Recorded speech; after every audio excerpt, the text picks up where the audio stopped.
Hi, I'm Calvin, and here's how you turn on camera uploads in Dropbox. Open the Dropbox mobile app and tap Account.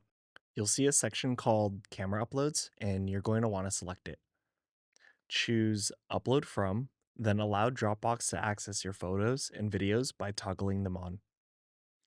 Pick what you'd like to back up, all photos, or since a certain date. Videos can be included by using this toggle. You can also decide if you want to use cellular data. Then, turn on camera uploads. If you're using Android, open the app, go to Account, then Camera Uploads to switch it on.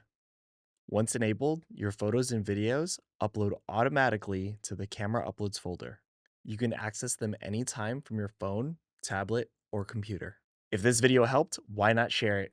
If you enjoyed this type of content, please like and subscribe to our channel, where we'll be bringing you more creative ways on how to use Dropbox.